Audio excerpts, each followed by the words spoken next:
In Bali ahead of the G20 summit, over 2,000 security personnel are deployed.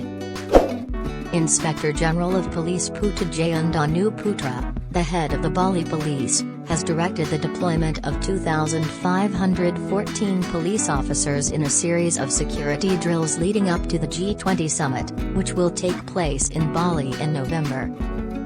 In Bali, 25 security events relating to the G20 presidency have been held, so far, Inspector Putra said in a statement to the media. Numerous of these activities went down without a hitch. I want to express my gratitude to all participants for their commitment and effort in maintaining Bali's Kamtibmas, security service, environment of safety and conduciveness. Between Monday, August 22, in the late afternoon, until Monday, August 29, there will be rehearsals and preparations. Before the G20 summit, which will take place on November 15 to 16, all security services must properly coordinate, therefore the two-week operation. The main summit only lasts 2 days, but in the weeks leading up to and immediately following it, high-profile events are organized all around Bali for delegations and work groups. In addition to this week's security operation, a preparatory G20 workshop is being held in Nusa Dua from August 24 through August 26.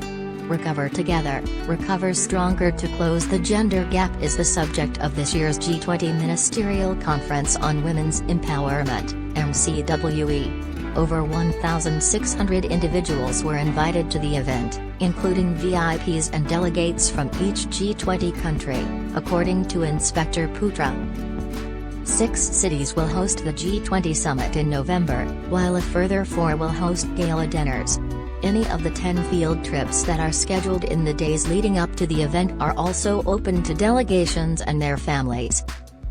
The fact that the leaders of the 20 largest economies in the world will be present in person requires substantial considerations in addition to the main G20 events. While there is mounting pressure on world leaders in North America and Europe to act in opposition to the confirmed participation of Russian President Vladimir Putin and Chinese President Xi Jinping, they are still under pressure. At the press conference, Inspector General Putu spoke, saying it is important for all of us to pay extra attention.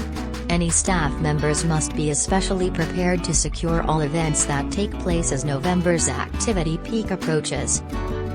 He described how every member of the staff has been instructed to have a cooperative attitude during the security operation.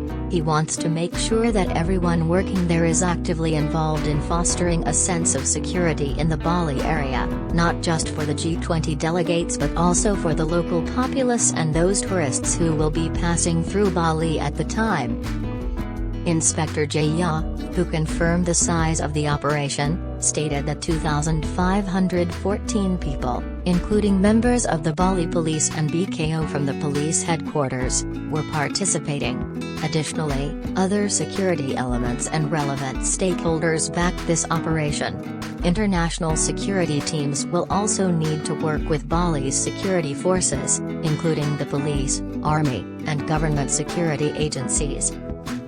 Authorities are working around the clock to ensure that the G20 summit's events do not disrupt tourism, and they are hopeful that the important political gathering will increase Bali's visibility on the international stage, not only as a tourist destination but also as a location for business and development.